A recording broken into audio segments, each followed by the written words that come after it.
আমি একবার মুন্সিগঞ্জ মাহফিলে গেলাম, একটা ছেলে আমার সাথে দেখা করার জন্য আসছে। পাগড়ি পরা, টুপি মাথায়, লম্বা জামা, ফুটফুটে চেহারা। আমি ভাবছি কোনো কমিয়া মাদ্রাসার ছেলে হবে। আমাকে সালাম কালাম দেওয়ার পরে আমি বললাম, বাবা তুমি কোন মাদ্রাসায় পড়ো? ছেলে বলছে, হুজুর আমি তো স্কুলের ছাত্র, মাদ্রাসায় পড়ি না। আমি বললাম আলহামদুলিল্লাহ। আলহামদুলিল্লাহ। আমি বললাম, বাবা তোমার এরকম অবস্থা কেন? এত সুন্দর কিভাবে আমল শিখলাম? বলে, হুজুর আমি দুষ্টামি ফাইজলামি করতাম। একদল মানুষ দাওয়াত দিয়ে আমাকে চরমোনাই নিয়ে যায়। চরমোনাই ময়দানে যাওয়ার পর আমার মাওনে আমাকে বুঝ দিয়া দিছে। এখন টুপি পাগড়ি পরি আমি স্কুলে যাই। আমার বাবা মা ইটালিতে থাকে, আমি নানা বাড়ি থাকিয়া পড়াশোনা করি। আগে ফাইজলামি করছি, দুষ্টামি করছি, নানা নানু কিছু বলতো না। কিন্তু এখন টুপি রাখার, টুপি মাথায় দেওয়ার পরে, পাগড়ি পরার পরে এখন নানা নানু পছন্দ করে না, উস্তাদরাও পছন্দ করে না, ছাত্ররা টিটকারি করে। নানা নানু আমাকে এখন ইটালিতে পাঠাইয়া দিবে। বাপ মার কাছে নালিশ করছে, তারা আমাকে ইটালি নেওয়ার জন্য ভিসা লাগানো শুরু করছে। আমি ছেলেকে বললাম, পরীক্ষার জন্য তাহলে এত সকালে এত সুন্নাত পালনের দরকারটা কি? একটু বড় হইয়া পালন করবা। অমনি ছেলে দুই চোখের পানি ফেলায়, হুজুর আমি নানা ছাড়তে পারবো, নানু ছাড়তে পারবো, বাবা মা ছাড়তে পারবো, সব ত্যাগ করতে পারবো, কিন্তু আমি নবীর সুন্নাত ত্যাগ করতে পারবো না। বাবা নানাকে বুঝ দেয় নাই, নাতিকে বুঝ দিয়ে দিছে। বাবাকে বুঝ দেয় না, সন্তানকে বুঝ দিয়ে দিছে।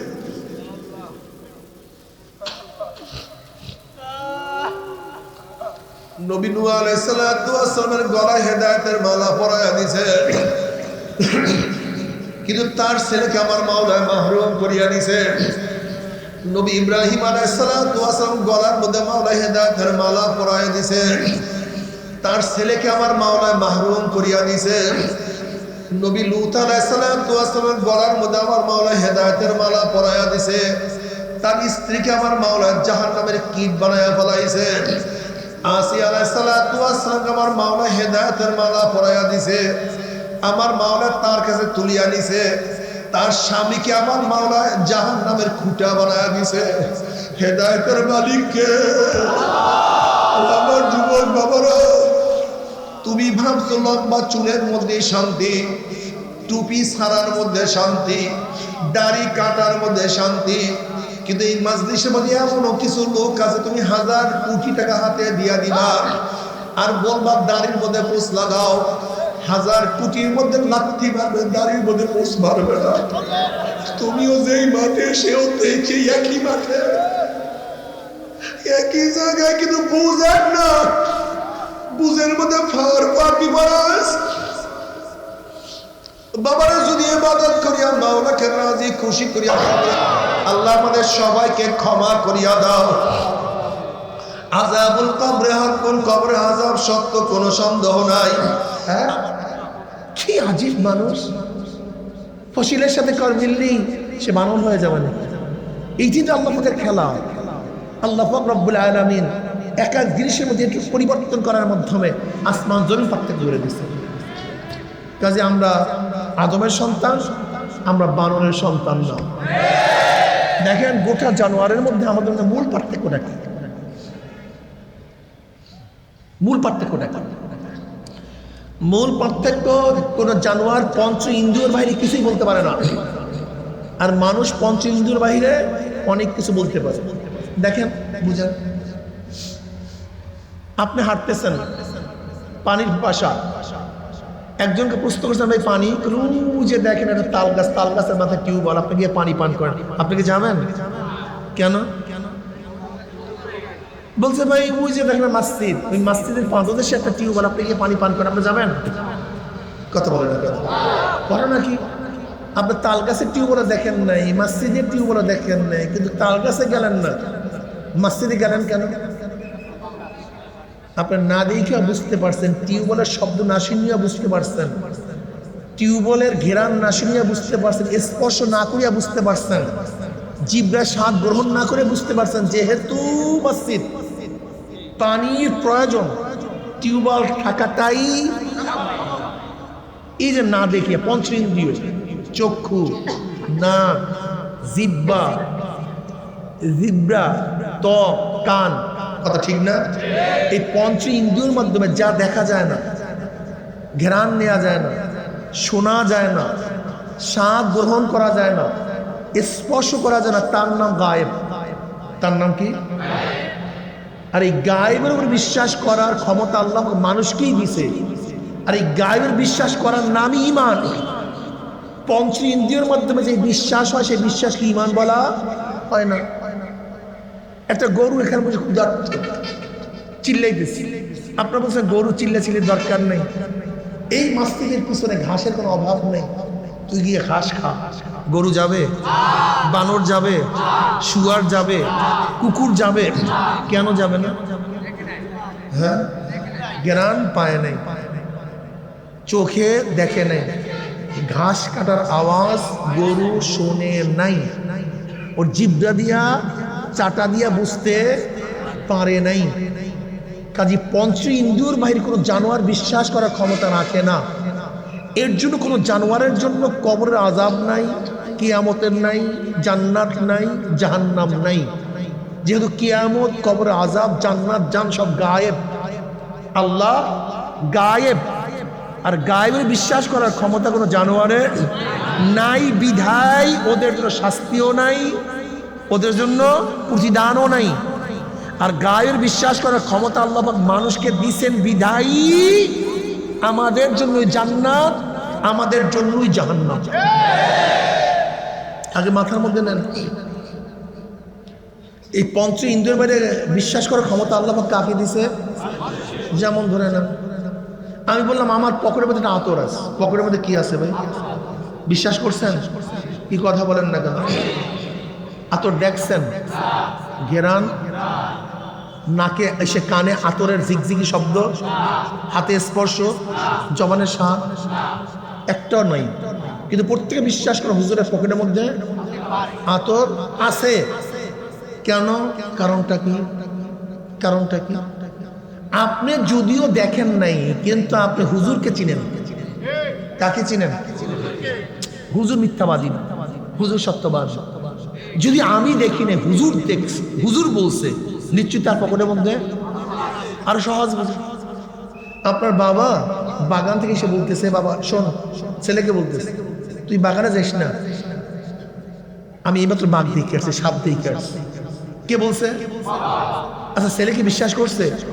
কথা বলেন না কেন? ছেলে তো দেখে নেই, বাবাকে সে চিনে। আমার বাবা মিথ্যা কথা? যদিও বাগানের সাপ ছেলে দেখেন নাই, দেখছে বাবা, বাবা বলার সাথে সাথে ছেলে বিশ্বাস করছে, নিশ্চিত বাগানে বাঘ আছে, সাপ আছে। এবার বলেন তো, বাগানের সাপ দেখছে বাবা, বিশ্বাস করছে ছেলে, যেহেতু বাবা বিশ্বাসী। এবার নবী আলী সাল্লাল্লাহু বিশ্বাসী না অবিশ্বাসী? তা নবী আলী সাল্লাল্লাহু যদি সত্যবাদী হন, তাহলে তার খবরটা কি হবে? না মিথ্যা হবে? বাবা সত্যবাদী, তার খবর। তা নবী যদি সত্যবাদী হন, তার খবর। তা নবী যদি বলে কবরে সাপ দেখছি, আমি আযাব দেখছি, তাহলে তোমাকে দেখতে হবে কেন? আমাকে বলো তো।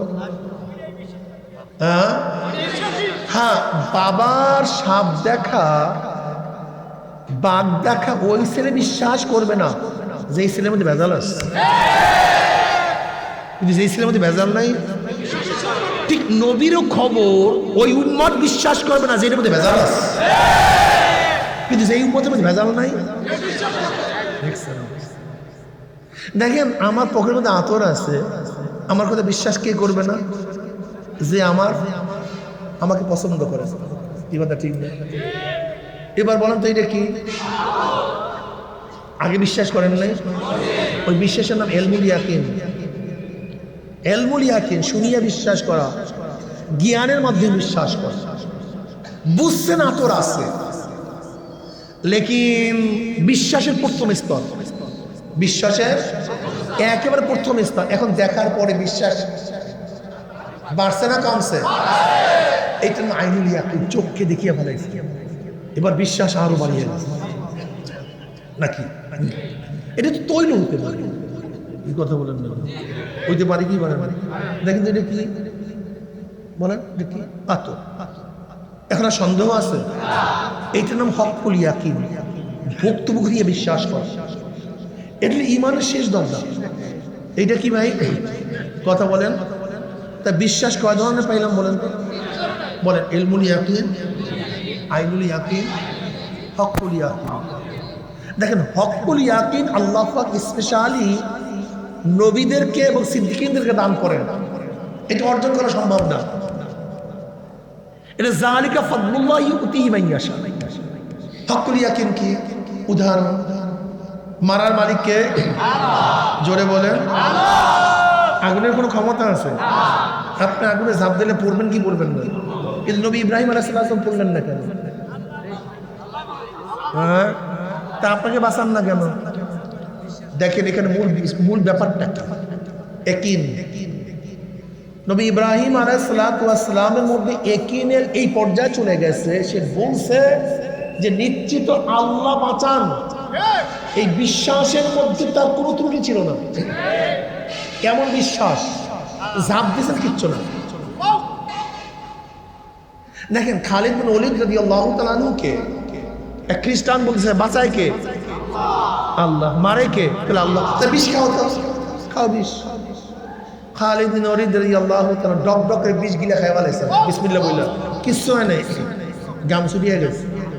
আপনি আমি বিষ খান তো, কারণটা কি? এই ইয়াকিন, এটা ডাইরেক্ট আল্লাহ প্রদত্ত, এটা সবার হয় না।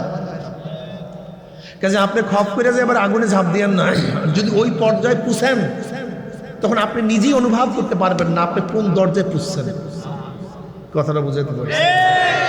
এদের অবস্থা কি জানেন? এদের অবস্থা হলো আলী মুর্তজা রাদিয়াল্লাহু তাআলা অবস্থা, আব্দুল ইবনে আব্বাস রাদিয়াল্লাহু অবস্থা। তারা কি বলেন? মান বাড়বে, এরকম ইমান বাকি নেই। যেমন আমার আতর পকেটে আছে, এরপরে বাড়ছে চোখে দেখিয়া, এরপরে বাড়ছে গ্রাম নিয়া, কিন্তু তাদের ইমানটা শেষ দরজার ইমান, বাড়ার কিছু নেই, বাড়িয়ে গেছে পুরোপুরি। ওই ইমানে যখন পুষিয়া যায় তখন অবস্থাটা কি হয়? জনাব মুহাম্মদ রাসূলুল্লাহ সাল্লাল্লাহু আলাইহি ওয়াসাল্লাম গারে সূরের মধ্যে যখন কাফেররা খুঁজতেছে, আবু বকর রাদিয়াল্লাহু বলে, ইয়া নবী, ওই যে পাও দেখা যায়, ওই যে পাও দেখা যায়, টাকাইলেই তো আমাদেরকে দেখবে, ওই যে পাও দেখি খসর মসর করতে আছে, এখনো তো তাকাবে, তখনই দেখবে। আল্লাহ তাহজান ইন্নাল্লাহ মা'ানা, ব্যাস কিচ্ছু না। অন্য রাওয়ায়াতের মধ্যে আসছে নবী আলাইহিস সালাতু ওয়াস সালাম বলেন, আবু বকর কোনো টেনশনের কারণ নেই, আমরা এদিক থেকে বের হয়ে যাব। আবু বকর রাদিয়াল্লাহু বললেন, নবী আলাইহিস সালাতু ওয়াস সালাম যখন ইশারা করছেন এদিক থেকে বের হয়ে যাব, আমি দেখি জেদ্দা পর্যন্ত একটা রোড হয়ে গেছে। জেদ্দা পর্যন্ত একটা রোড, ডাইরেক্ট রাস্তা, এবং সেই জেদ্দা নদীতে সাগরের মধ্যে মাঝিরা নৌকা নিয়ে বসা, তাদের অপেক্ষা। বলেন তো আবু বকরের কোন ভয় থাকার কথা আছে? ওই যে ওরে চলেছিল। ভাইও আমাদের ডিস্টার্বটা, আমাদের সমস্ত সমস্যা একই নেই, বিশ্বাসে বিশ্বাস হয় না। দেখেন আজকে যদি আপনাদের এই বরিশালের এসপি সাহেব, বড় যুবকরা শোনো, আজকে ফজরের সময় যদি বরিশালের এসপি সাহেব তোমার বাড়ির দরজায় নক করে, আব্দুল্লাহ আব্দুল্লাহ ওঠো, কে? আমি SP. Sir sir sir sir sir sir sir বলে, আব্দুল্লাহ এই পানির মধ্যে 100 ডুব দাও, যদি ডুব না দাও 10 দিন জেলে ঢুকায় রাখবে। কি আব্দুল্লাহ ডুব দিবেই দিবে না? ঠান্ডা, বরফের মতো ঠান্ডা, কষ্ট, ডুব দেবে কেন? কার ভয়ে? এসপি পারে কি পারে না 10 বছর 10 দিন ঢুকাই রাখতে জেলের মধ্যে? ভয় পাইছে। যদি এসপি সাহেবের ভয়ে ফজরের সময় প্রচন্ড শীতের মধ্যে 100 ডুব দিতে আপনার কষ্ট না হয়, তা আহকামুল হাকিম রব্বুল আলামিন একটা ছোট মনে আছে, সে ফজরের সময় ডাক দেয় হাইয়া আলাস সালাহ, হাইয়া আলাস সালাহ, হাইয়া আলাল ফালাহ, আসসালাতু খায়রুম মিনান নাওম। আর তুমি ল্যাপ পুরা দাও, ল্যাপ টানিয়া দাও, কানের মধ্যে আঙ্গুল দাও। এসপিকে ভয় করলাম, আমার মাওলাকে ভয় করো নাই। মাওলা কি এত ছোট মনে করছেন?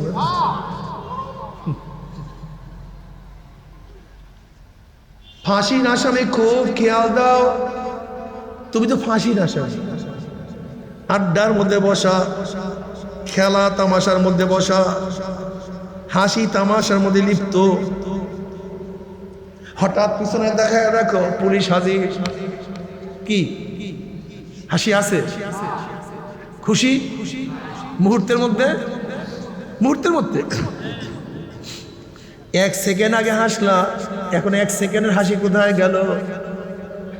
কলিজা থরথর করে কাঁপা শুরু হয়ে গেছে, চামড়া কম্পন, প্রস্রাব বের হয়ে গেছে। আমার তো ফাঁসি, পিছনে পুলিশ। যদি দুনিয়ার পুলিশে তোমার অবস্থা, মুহূর্তের মধ্যে হাসি চলিয়া যাইতে পারে, আখিরাতের আসামিরা তোমার আমার পিছনে তো আজরাইল হাজির সব সময়, সব সময়।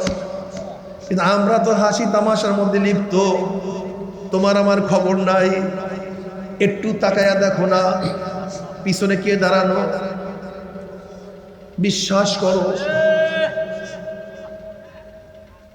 এ আমার ছাত্র বাবার, এই স্কুলের যারা ছাত্র আছো, কেউ কি চাও 1 নাম্বার আমি কম পাই, আধা মার্কস কম পাই? 1 মার্কের দরকার নাই, আধা মার্কসের দরকার নাই, বরং প্রত্যেকটা ছাত্র মনে করে আমি আরেকটু মার্কস বেশি পাই, আধা মার্কস যেন বেশি পাই। না ভালো ছাত্রের আলামত। কোনো ছাত্রই কম মার্কস পাইতে চায় না, কোনো ব্যবসায়ী চায় না আমার 1 টাকা ব্যবসা কম হোক, কোনো কৃষক চায় না আমার একটা ফসল কম হোক। আমরা তো দুনিয়ার মধ্যে আখিরাতের কৃষিকাজ শুরু করিয়া দিছি, আখিরাতের ফসল কামাই করতে আসি। তুমি কেন টুপিকে অবজ্ঞা করো? তুমি কেন দাড়িকে অবজ্ঞা করো? তুমি কেন লম্বা জামাকে অবজ্ঞা করো? তুমি কেন জিকির আজকার পছন্দ করো না? এর মধ্যে কোনো মার্কস নাই।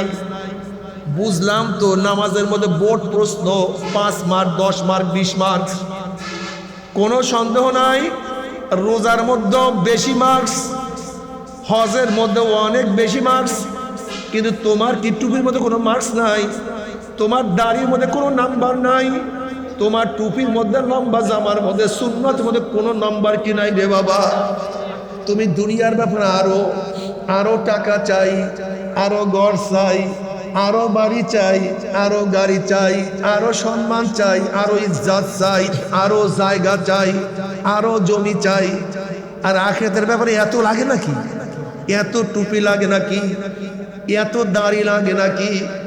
এত লম্বা জামা লাগে নাকি? এত সুন্নাতের প্রয়োজন আছে নাকি? এত নফল নামাজ লাগে নাকি? এত জিকিরের দরকারটা কি? এত ইস্তেগফার, এত তওবার কি দরকার? অথচ দুনিয়ার ব্যাপারে আরো, আর আখিরাতের ব্যাপারে এত। অথচ দুনিয়া কয়দিন? স্বপ্নের এক জিন্দেগি। যে ভালো সেও নাই, যে মন্দ সেও নাই, ধনীও নাই, গরিবও নাই, শিক্ষিত নাই, মূর্খও নাই, বড়ও নাই, ছোটও নাই।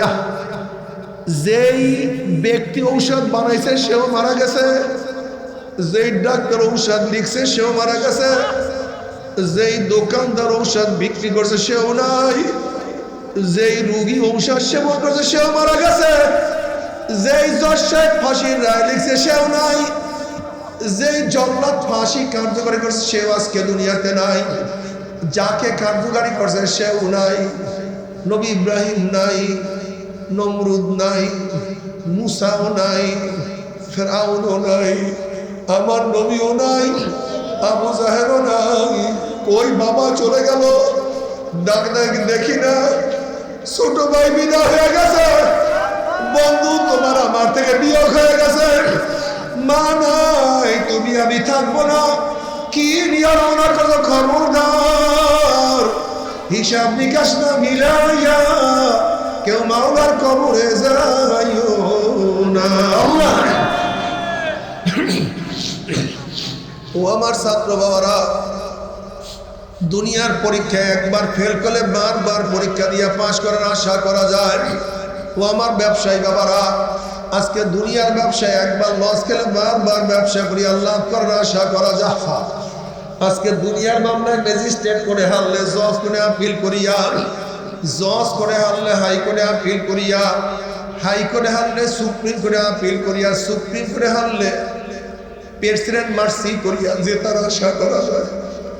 কিন্তু খোদা না খাস্তা, খোদা না খাস্তা, খোদা না খাস্তা, মৌতের মামলায়, কবরের মামলায়, কিয়ামতের মামলায়, মিজানের মামলায়, ওই পুলসাতের মামলা যে একবার সিরিপ কাটিয়া যায়, একবার তুই পড়িয়াই যায়, আর তো দ্বিতীয়বার আপিল করা যাবে।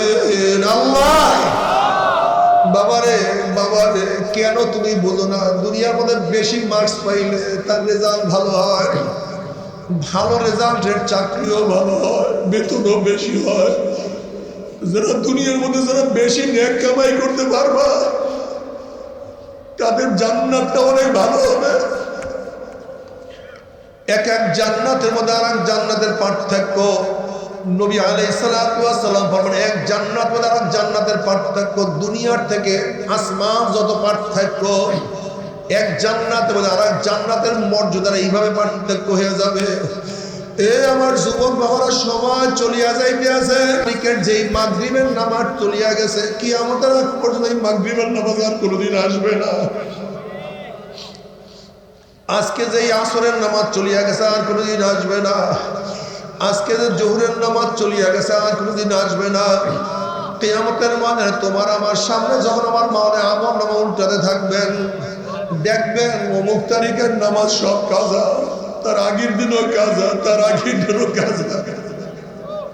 অমুক তারিখ লাল কালির দাগ, তার আগেও লাল কালির দাগ, রোজা রাখে না।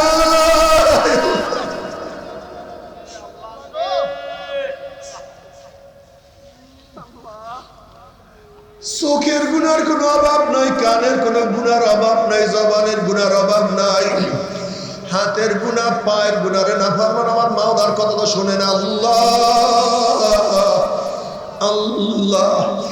আবার অনেক যুবককে দেখবে, আরে বাবা উল্টা, মা উল্টা, বড় ভাই ইবাদতের কাছে অনেক, কিন্তু ছোট ভাই তো ইবাদত ছাড়ে না। টুপি মাথায় দিয়ে স্কুলে যাওয়ার কারণে উস্তাদরা কত টিটকারি করছে, কিন্তু নবীর প্রেমে পড়িয়া মাথার তো টুপি নামায় নাই। দাড়ি রাখার কারণে উস্তাদরা কত পিটান দিছে, সাথীরা কত টিটকারি করছে, স্ত্রী চলিয়া গেছে, কিন্তু নবীর প্রেমে পড়িয়া দাড়ির মধ্যে পোষ লাগায় না। আল্লাহ লম্বা জামা গায়ে দেওয়ার কারণে কত টিটকারি ফাজলামি সহ্য করছে, কিন্তু সুন্নতি জামা গাড় থেকে নামায় না। এরকম পাগল আছে কি নাই রে বাবা? আমি একবার মুন্সিগঞ্জ মাহফিলে গেলাম, একটা ছেলে আমার সাথে দেখা করার জন্য আসছে, পাগড়ি পরা, টুপি মাথায়, লম্বা জামা, ফুটফুটে চেহারা। আমি ভাবছি কোনো কমিয়া মাদ্রাসার ছেলে হবে। আমাকে সালাম কালাম দেওয়ার পরে আমি বললাম, বাবা তুমি কোন মাদ্রাসায় পড়ো? ছেলে বলছে, হুজুর আমি তো স্কুলের ছাত্র, মাদ্রাসায় পড়ি না। আমি বললাম আলহামদুলিল্লাহ, আলহামদুলিল্লাহ। আমি বললাম, বাবা তোমার এরকম অবস্থা কেন? এত সুন্দর কিভাবে আমল শিখলাম? বলে, হুজুর আমি দুষ্টামি ফাইজলামি করতাম, একদল মানুষ দাওয়াত দিয়ে আমাকে চরমোনাই নিয়ে যায়।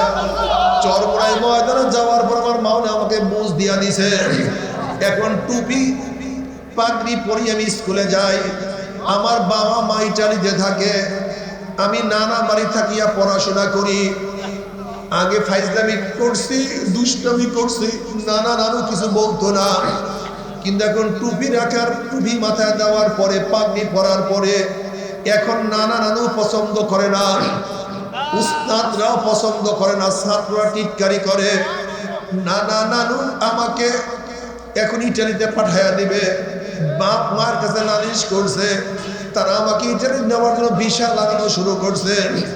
আমি ছেলেকে বললাম পরীক্ষার জন্য তাহলে এত সকালে এত সুন্নাত পালনের দরকারটা কি, একটু বড় হইয়া পালন করবা। অমনি ছেলে দুই চোখের পানি ফেলায়, হুজুর আমি নানা ছাড়তে পারবো, নানু ছাড়তে পারবো, বাবা মা ছাড়তে পারবো, সব ত্যাগ করতে পারবো, কিন্তু আমি নবীর সুন্নাত ত্যাগ করতে পারবো না। বাবা নানাকে বুঝ দেয় নাই, নাতিকে বুঝ দিয়ে দিছে। বাবাকে বুঝ দেয় না, সন্তানকে বুঝ দিয়ে দিছে।